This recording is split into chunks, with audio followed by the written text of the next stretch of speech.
Hello, I'm Ayse Suberker and welcome to this special edition of Strait Talk from Astana, the capital of Kazakhstan. The city is hosting this year's Leaders Summit of the Shanghai Cooperation Organization, a Russian and Chinese-led security group that many have called a potential challenger to the West. Join me as I look at what the meeting achieved and what common interests the group has with Turkey.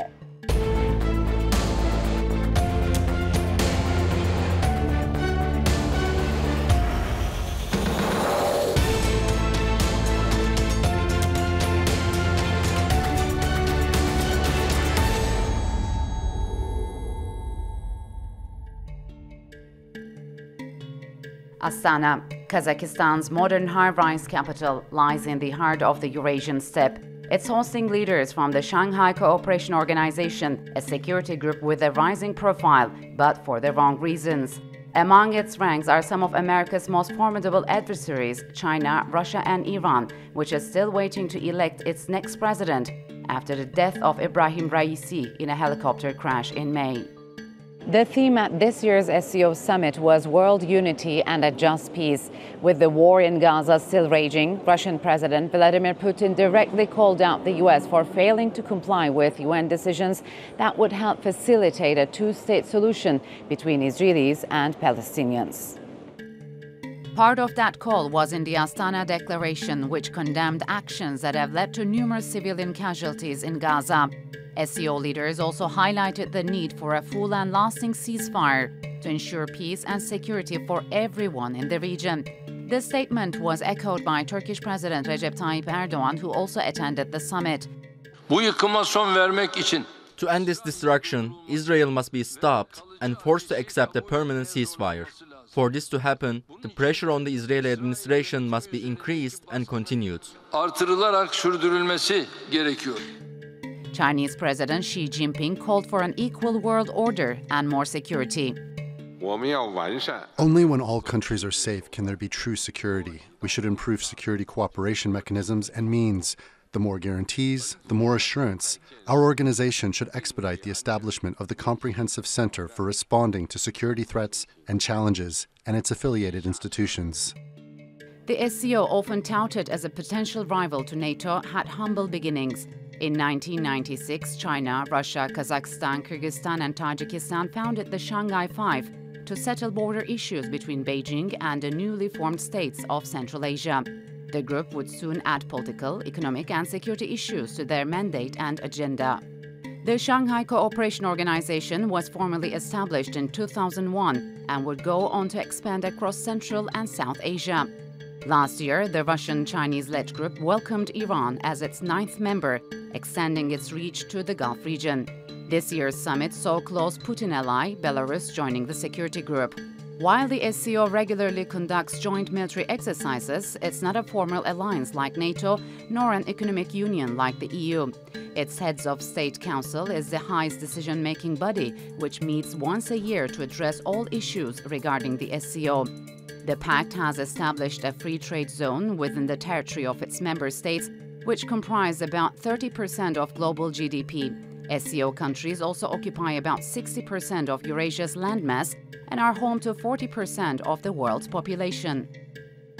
But can those huge numbers translate into real strategic power on a global scale? Although not an official military alliance, there's an organ within the SCO which, analysts say, could potentially evolve into a more institutionalized security force. It's called the Regional Anti-Terrorist Structure of the SCO, or RATS for short. What makes this unit within the SCO unique is that its mission is stated clearly, that it will be the organization's pillar in combating terrorism, separatism and extremism in the region and the world. I spoke with Ruslan Mirzaev, the director of the executive committee of the SCO RATS, about how this sub-body operates and what its long-term goals are. Our stance on the fight against terrorism, separatism and extremism is uncompromising. The SCO RATS Executive Committee is a platform for interaction among special services and authorized bodies of the SCO member states. What are we doing? We are creating conditions for coordinating this interaction. This is our main task as the Executive Committee. In addition to performing operational tasks, we also have some training and preparatory activities for the implementation of these tasks. For example, we have already conducted almost 19 joint counterterrorism drills, 8 special border operations, and 4 cyber exercises. So could you give us an example of these types of scenarios that RATS are training to counter? The scenarios can cover civil transport, aviation, railways, and automobile communication. Also energy facilities, power plants, important and tangible sites for the economy and the country's security. We practice techniques according to which terrorists seize an area and take hostages. And based on each particular situation and case, we specifically work out the methodology for completing this task. First of all, what is important is to do no harm, minimize the possible consequences, and to release the hostages. In 2013, SCO members and the executive committee of the RATS have been working to prevent extremists and terrorists from using the internet for criminal purposes. How effective this work has been so far? Да, это работа очень интересная, очень важная. Yes, this work is very interesting, very important. Since that time, we have conducted 4 cyber exercises, and the work is carried out in this way. The initiator country provides us with a list of sites whose future activities need to be stopped. We are transferring this task to other countries. During our operational cooperation over the past year, the SCO member states blocked 60,000 websites that were engaged in terrorist, separatist, and extremist propaganda. So in order to counter terrorism, separatism and extremism, the SCO RATS have been cooperating with other international groupings or as well as some other dialogue partners. So has it ever cooperated with Turkey? It is a good question. The Republic of Turkey is our dialogue partner, and this allows our colleagues and partners from Turkey to get acquainted with the results of our work. We have annual international conferences on combating terrorism, separatism, and extremism, where representatives of the Ministry of Internal Affairs, other structures, and research centers of the Republic of Turkey actively participate every year. So what common security challenges does Turkey and RATS share? Turkey and the RATS face common security challenges, terrorism, separatism, and extremism, as well as illegal migration. Each member country of the SCO cooperates on a bilateral basis with its relevant partners from the Republic of Turkey on these issues. You might have a general idea about how terrorists are detained and extradited. There is a certain transparency on these issues between law enforcement agencies, with necessary limits, of course. But the interaction and cooperation between the SCO countries and the Republic of Turkey exists. Has this cooperation been effective? This interaction fits in the format of the existing dialogue partnership between the SCO RATS and the Republic of Turkey. The interaction takes place within this framework. If the Republic of Turkey expresses its will to become a full member of the SCO one day, then this cooperation will reach a new level. So what do you think? Will Turkey one day become an SCO member? It depends on the wishes of the people and the government of the Republic of Turkey. Will the SCO members welcome Turkey? The meeting of the Council of the Heads of States is a part of the summit. Given the respect the esteemed President of the Republic of Turkey, Recep Tayyip Erdogan, is treated with, and the fact that he receives invitations to all the summits, I am sure that there will be no big problems regarding Turkey's admission to the SCO.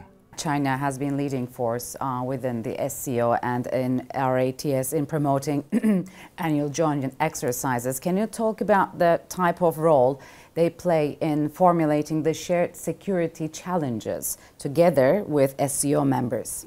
China, of course, has its own experience and practices, but the voice of all member countries of our organization are the same in strength. Therefore, these exercises are useful for us to look at the experience of other countries. Yes, we have common approaches to this work, but each country has its own specifics. For example, one country, Al-Qaeda in the Indian subcontinent, is critical. When it comes to China, the East Turkestan Islamic movement is critical. For Tajikistan, it's Daesh-K. And each of these organizations has its own specifics, and countering these threats is being developed accordingly, using different methods.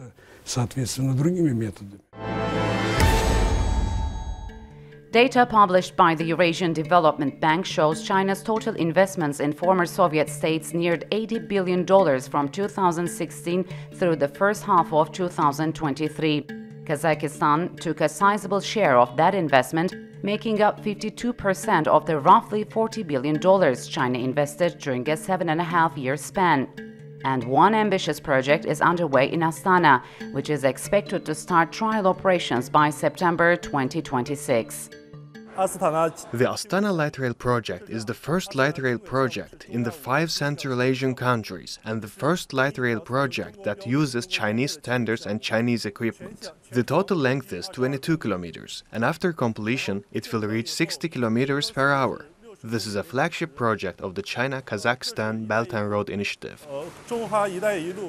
China's Belt and Road Initiative is a $1 trillion infrastructure project which seeks to recreate the ancient Silk Road. And just like a millennium ago, Central Asia is the key strategic gateway that China desperately needs good relations with. Many of the analysts in Kazakhstan I spoke to said China was a dominating force in the region, especially when it came to infrastructure and energy. China is playing a big role in this region in terms of forming the infrastructure, future infrastructure of Kazakhstan, and it's first of all energy sector, it's transport. We know that China is the biggest investor in terms of building new railways, new networks in the Caspian region, also in South Kazakhstan and further to Azerbaijan, Turkey and further to Europe. So in terms of infrastructure, basically China and in general Shanghai Cooperation is shaping new view of Kazakhstan's infrastructure view. So how do you think Russia is viewing this increasing Chinese investments, not only in Kazakhstan but also other nations? Yeah, it's definitely a competition for Moscow. But at the same time, we know that for Russia, China is one of the biggest partners now and the only biggest partner in the world scene that is really supporting them in terms of military, in terms of economy. And I think for that reason, Moscow is choosing between, being a close partner or too close partner. So Turkey has recently called for the establishment of a technical level working group to work on a mega grid under the SCO. So the question is, what interest does Turkey have in proposing such an energy transition project? Turkey is planning and having very ambitious energy transition plans. So for Turkey to have a transmission network and to have more diversified energy sources, also the directions, it is vital and very important. As the Minister of Energy of Turkey, Mr. Bayraktar, mentioned, no transmission, no successful energy transition, and I understand him. So how do you think the SCO will be approaching to Turkey's offer to build a mega grid? I think this is quite interesting and quite, I would say, promising initiative for SCO. And the reason for that, first of all, of course, SCO is planning to further expand to Europe and also wants to have Turkey in their members as well. So I think this is going to be one of bargain topics for the future discussions. Turkey has close ties to many Western institutions like NATO and the European Union. It also pursues a very independent foreign policy, let's say. So could Turkey offer strategic complements to SCO? Without Turkey, it will be much more difficult for SCO countries to realize their strategic projects that they are going to they're planning for the next 10, 20 years. So joining of the Turkey in SCO as a member gives much more opportunities than Turkey stands by. China's footprint across Central Asia looms large, and its investments in SCO countries cover tens of billions of dollars, far outpacing Russia's former economic dominance. But all that money spent on infrastructure in Central Asia marks about the halfway point to Europe. China's BRI route needs to pass through Türkiye to transport goods from the Asia-Pacific to key markets in Western Europe and the Mediterranean. Could that make the SCO interested in having Ankara among its ranks? First of all, it's a creation of the new opportunities for Turkey, because it's a huge bloc, it's a huge countries, it's some new opportunities for strengthening the trade cooperation, first of all. And also it creates, for instance, if you talk about the SCO, it creates some kind of new opportunities for SCO members, like in terms of transit, strengthening of trade economic cooperation, finding some new areas for investments. So what do you think, would Kazakhstan and other Central Asian nations would want Türkiye to become a member of these groupings? At the moment, we already have one organization of Turkic states. And now we have strengthened the legal cooperation within this organization. Senate of Kazakhstan, they approved the international agreement of the Organization of Turkic States about the transit cooperation. Yes. Also, it will approve the agreement on customs cooperation. But I think this is the essence of Kazakhstani multilateral policy, foreign policy. So we create the new organizations, new structures to cooperate more effectively. So I think, yeah. If Türkiye joined these groupings one day, could Ankara continue its role as a bridge between East and West? If we look to the statistics, to the numbers, a few years ago, the number of the cargo which went through the middle corridor, it was around 900,000 of tons of cargo. Last year we saw it was 2.7 million of tons, and it proposed that in this year it will be from 4 to 4.2 million of tons.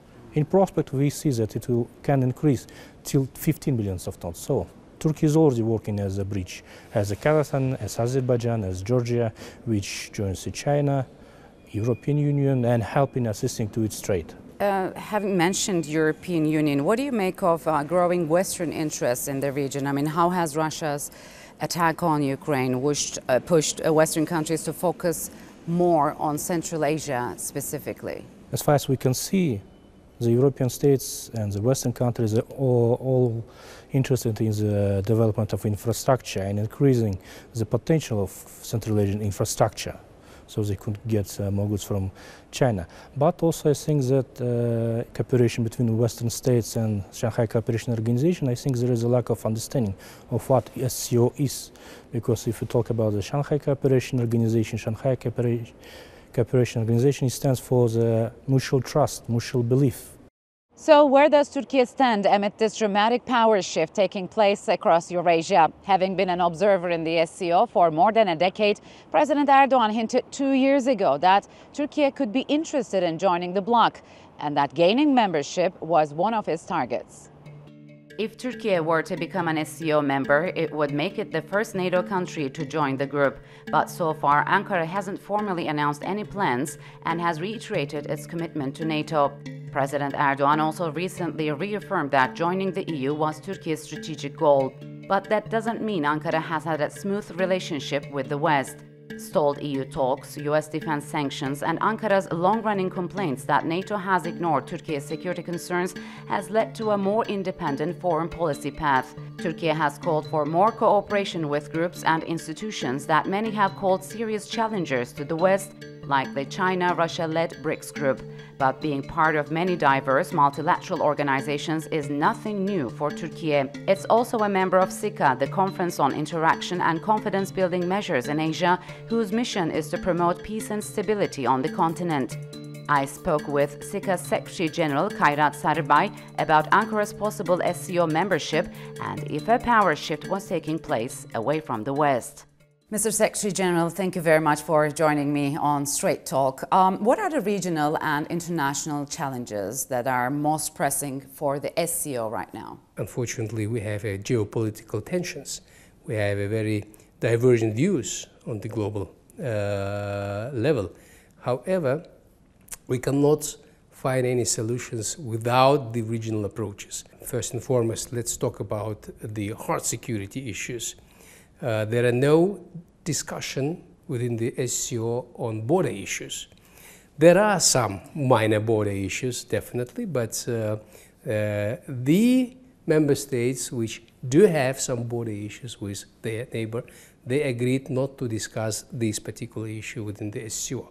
So we are talking that SCO is more focused on cooperation, also in the hard security issues, in the soft security issues. Mm-hmm. So how would you define the relationship between the SCO and CICA, which is also a regional security bloc? In SCO, all decisions are mandatory to be implemented. Mm-hmm. If you agreed on some decisions, then you have to implement them. CICA is a more flexible organization. Because of our membership, it is a like-minded fora. Mm-hmm. However, within the CICA, we do have some member states which do not enjoy even diplomatic relations. So it means that CICA relies more on confidence-building measures. So how are these confidence-building measures playing out? So we have a very classic political-military dimension. We have very promising area of interaction in new challenges and threats, where, by the way, Turkey is quite active. And we have very popular dimension among our member states, it's economic dimension, focused on small and medium-sized entrepreneurship. And we have, last but not least, two further dimensions, which is environmental, very topical today, as well as the human dimension. So you've mentioned Turkey because Turkey has been a member of CICA for decades and has taken on the organization's rotating presidency on a few occasions. What do you make of Turkey's role? The first ever joint meeting between CICA and OSCE was conducted actually on the margins of the CICA summit in Istanbul in 2010. The same I would like to say that Turkey also initiated the first ever think tank forum. And very interesting also and topical probably for Turkey, the fight with the terrorism. And it was proposed to have our own action plan of implementation of the global counter-terrorist strategy of UN. We succeed that after 10 years of very hard talks and negotiations at the Astana summit. So Turkey currently is very active promoting the CBMs in new challenges and threat dimension, where Turkey is a coordinator, as well as co-coordinator in trade and investment. So, Mr. Secretary General, is a new global security architecture emerging? I mean, how have international organizations like BRICS and the SCO shifted global power away from the Western-led institutions, let's say like the G7, World Bank, and IMF? Each international organization has its own dynamic in itself. CICA gaining its popularity now. We started our journey with 15 member states. Today we are 28, but I'm not advocating that CICA should replace something. I do believe that we can complement the existing good rules. So Turkey has also expressed interest in forging more cooperation with the groupings like BRICS and SCO as long as it serves its interests. What do you make of this? I think that CICA perfectly matched with these aspirations of our member states to have a better global governance. And by improving the interaction and by improving the level of cooperation within the Asia, we can serve to the global development, I believe.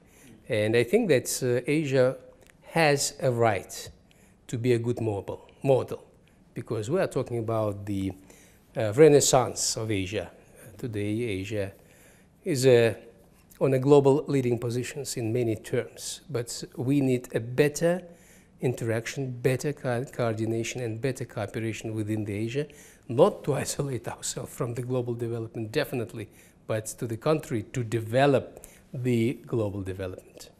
All right, Mr. Secretary General, unfortunately, we'll have to leave it here. Thank you very much for joining me on Strait Talk. One common theme I've heard throughout the SCO summit is that this organization isn't out to challenge the West or the existing global order. Instead, the SCO sees itself as complementing and improving on international structures already in place. And after accepting Belarus as its latest member, many questions are being asked about who could be next. Most of the Central Asian officials I talked to said they think Turkey would be welcome to join the group. Could that happen anytime soon?